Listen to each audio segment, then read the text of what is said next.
sería totalmente incongruente no poder exteriorizar nuestras ideas cuando en nuestras aulas se nos enseña a ejercer nuestros derechos. Y ayer solamente se hizo factible ese derecho constitucional consagrado en el artículo sexto de poder expresar libremente nuestras ideas. Ese derecho que no solamente nos pertenece a los universitarios, sino a todos los mexicanos. Ese derecho a no estar de acuerdo y que como futuros abogados nos corresponde defender. Isabel, ¿cuál es el problema con la reforma judicial? ¿Qué es lo que ven que está mal y hacia dónde nos lleva esta reforma que seguramente será aprobada la próxima semana? Mira, pues la reforma pretende en sí democratizar pues todo el sistema, con lo que se pretende que aumente la confianza de la ciudadanía en esta toma de decisiones.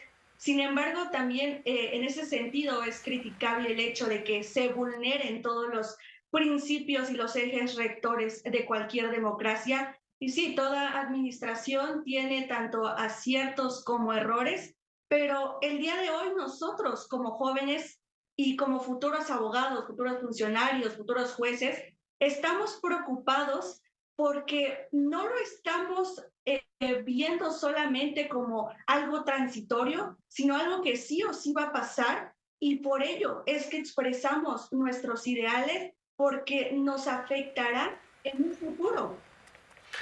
Isabel, la presidenta electa Claudia Sheinbaum les pidió a ustedes, a los estudiantes inconformes de la UNAM y otras universidades, que lea bien la propuesta. Te voy a poner el audio de lo que dijo Claudia Sheinbaum para que me hagas un comentario, por favor. Yo lo que les recomiendo es que lean bien la propuesta que hacen los diputados. En cambio, así, un estudiante de la Facultad de Derecho que cumpla con los requisitos y pase por las comisiones que van a definir quiénes van a ser los que pueden participar en una elección, pues pueden participar. ¿No se te hace atractivo participar en una elección cumpliendo los requisitos que fija esta reforma, aunque se elimine, por ejemplo, el tema de la experiencia y de la carrera judicial? Mira, déjame decirte que en este momento estamos en una encrucijada histórica por el hecho de que la justicia depende de una balanza donde está tanto la equidad como el poder. En ese sentido, no me parece del todo correcto el hecho de que se pretenda que se vulnere ese Estado de Derecho en el sentido de que deje de existir verdaderamente una imparcialidad judicial, porque nosotros somos estudiantes de Derecho, somos aquellas personas que en un futuro van a ocupar un cargo que vamos a defender a los ciudadanos mexicanos y que forzosamente necesitamos una preparación. No somos personas improvisadas. Primero lo democrático, luego lo legal.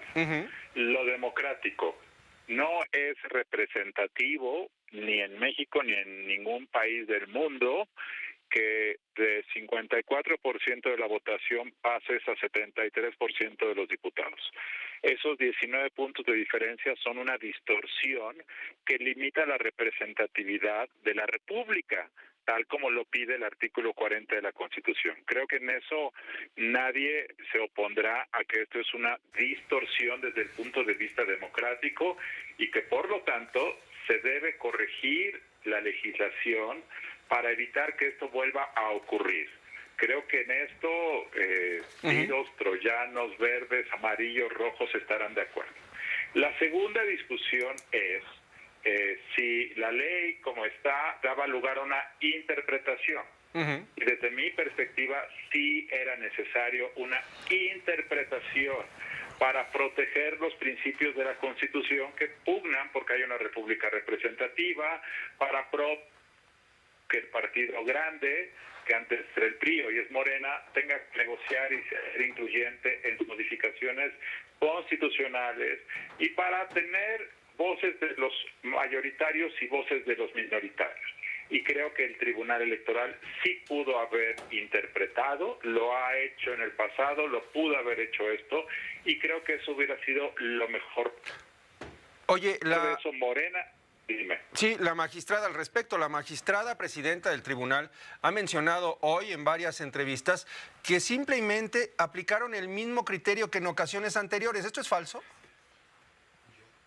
La circunstancia actual es una circunstancia muy diferente porque jamás había existido una sobrerepresentación de esta magnitud. Segundo, porque las implicaciones de 2024 son muy diferentes que en otra ocasión. Y porque, por otras razones, y una muy importante que es el trasvase de triunfos que ahora se presentó, me parece que hacía necesaria una nueva interpretación. ¿A qué me refiero con esto?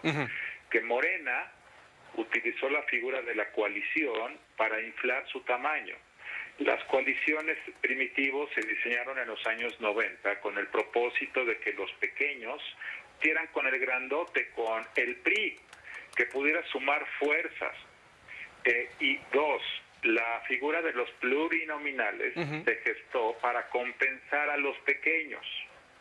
En esta ocasión estas dos figuras fueron tergiversadas. Por una parte, la coalición de Morena en realidad fue una manera de siglar triunfos de Morena a otros partidos con el fin de que Morena pudiera ir a la ventanilla de pluris, formarse y recibir 75 diputados.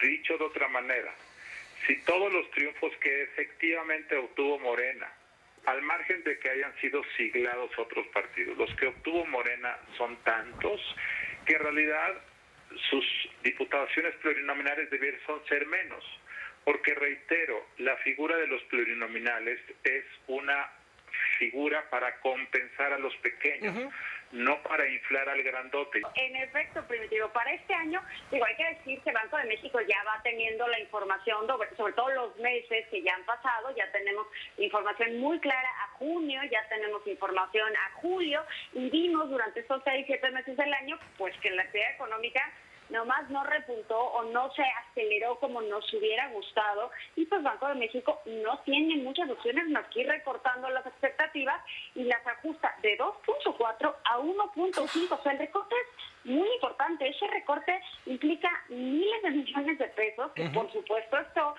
trae aparejado pues no tan buenos empleos o no un crecimiento tan deseado de los empleos y de los salarios y demás. Por supuesto que no es una buena noticia, porque Primitivo ya ni el 2, ¿te acuerdas cuando criticaron el 2? Sí, no, ya ni el 2, ¿no? Ahora 1.5, y para el año que entra la expectativa que se tiene en este momento es de 1.2. 1.2, pues prácticamente nada. ¿Por qué no despegó la economía? ¿Por qué no hubo un mejor desempeño, Valeria? Eso es, yo creo que un poco uno de los temas más importantes de los que tendríamos que hablar, porque mira, los primeros 6 meses del año vimos un gasto público impresionante. O sea, sí hubo un gasto, yo diría, casi desbordado por materia electoral. Yo creo que ya a estas alturas no lo niega nadie. Pero al final del día este crecimiento no repercutió este gasto no repercutió en un crecimiento económico mayor. La inversión está bastante detenida. Yo creo que es un año donde no se sabe qué va a pasar. Bueno, creo que es clarísimo que no tenemos como mucha claridad de qué va a suceder en materia económica con la inversión, y los datos que tenemos hasta este momento lo demuestran con mucha claridad. La inversión está estancada, y pues si hay un motor de crecimiento Primitivo es la inversión, ¿no? No, desde luego, desde luego. Oye, Valeria, por cierto, hoy en la mañana publicaste un post, ¿no?, en la red social X, en donde se ve un comparativo del crecimiento acumulado del PIB per cápita por sexenio a partir de Carlos Salinas de Gortari, y el del peor desempeño es el de Andrés Manuel López Obrador. Es impresionante ese dato, ¿no? Porque la verdad es que yo creo que después de la pandemia, Primitivo, nos quedamos con esta idea como que la economía estaba creciendo, ¿no? Porque, pues sí, fue un año tremendo para todos, y ver esa recuperación como que de alguna manera cambió los ánimos.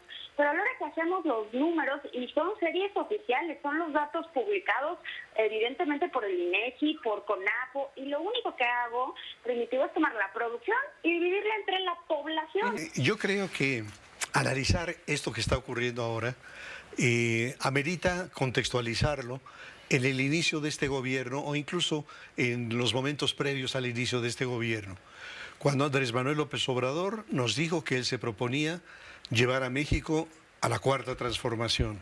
Y cuando la gente se preguntaba de qué se trata, qué es esta cuarta transformación, el propio López Obrador nos decía que la primera transformación fue la independencia, la segunda fue la reforma, la tercera la revolución, y que entonces lo que él haría es llevar a México a una transformación de las dimensiones de esas tres anteriores transformaciones, y eso naturalmente que conlleva otro ingrediente. La primera, la independencia, tiene como figura rectora al cura Hidalgo. La segunda, a Benito Juárez. La tercera, a Madero. Entonces quiere decir que desde entonces también Andrés Manuel, en un ejercicio de megalomanía, se ubicaba a la altura de el cura Hidalgo, de Benito Juárez y de Francisco I. Madero o de Lázaro Cárdenas. Entonces, lo que emprende ahora este recorrido, esta gira del adiós, me parece que le da una oportunidad a los distintos gobernadores y gobernadoras, especialmente de Morena, para hacer un ejercicio que a mí me parece ridículo, que me parece que no guarda ninguna proporción, que huele mal, de reconocimiento al presidente de la República. Uno de los casos importantes es el del gobernador Víctor Castro de Baja California Sur. Este gobernador interrumpe su discurso con un nudo en la garganta y con las lágrimas a punto de salirse. Pero luego tienes el caso del gobernador de Sinaloa, Rubén Rocha, quien por cierto ha reconocido que para gobernar construyó arreglos con el narco y que no se podía gobernar Sinaloa sin esos acuerdos. Bueno, también en público reconoce que en algún momento le ha pedido al presidente de la República que le haga una curvita a la Constitución, que sabe que es maderista y que no reelección, pero que le haga una curvita a la Constitución para permanecer otro tramo. Luego tienes a figuras como David Monreal, un hermano de Ricardo Monreal, oscuro miembro de este clan, de esta pandilla que se ha posesionado de Zacatecas, que le dice emocionado: deja usted un legado invaluable para nuestras hijas y para nuestros hijos. Un ejemplo de amor, de patriotismo, de fraternidad y de servicio para las generaciones venideras. No tenga duda que hay un lugar en la historia reservado para usted. Y luego tienes a Lorena Cuellar, que como la diputada que acabas de mencionar, le declara su amor. Entonces, él dice: nuestro presidente quedará por siempre en la historia y en la grandeza de nuestra patria. Lo amo, presidente. Lo amo. O el caso de Sergio Salomón Céspedes, de Puebla, que recurre a la mochería. Dios bendijo a México con su presencia, señor presidente. Dios bendiga a Andrés Manuel López Obrador. Dios bendiga a Puebla.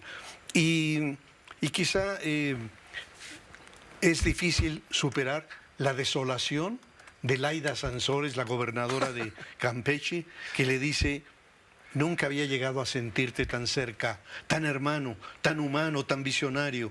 La terminación del tren coincide con el fin de tu mandato, con la orfandad en que nos dejas.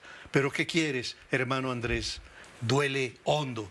Y de este paseo de panegíricos me gustaría cerrar mencionando el caso de Evelyn Salgado, de Guerrero.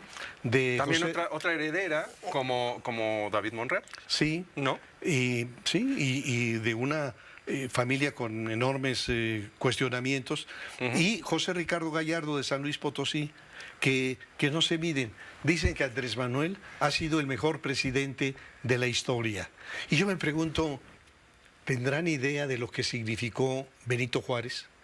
De un Juárez que encabeza una generación luminosa, frente a la cual la mediocridad del gabinete de López Obrador es verdaderamente pasmosa.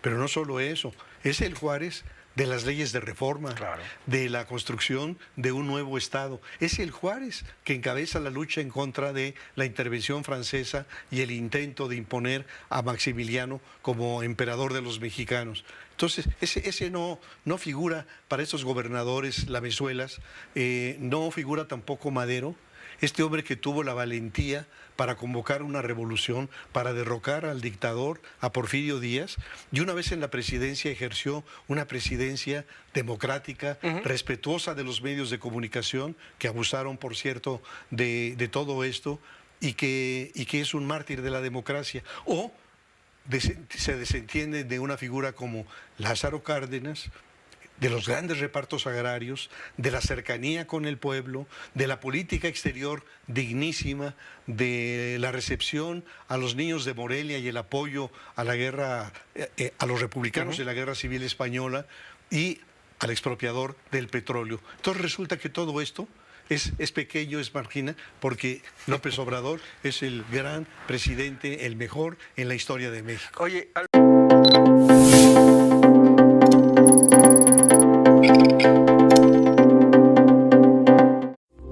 Esta fue una producción de Grupo Fórmula. Encuentra más contenido como este en radioformula.mx.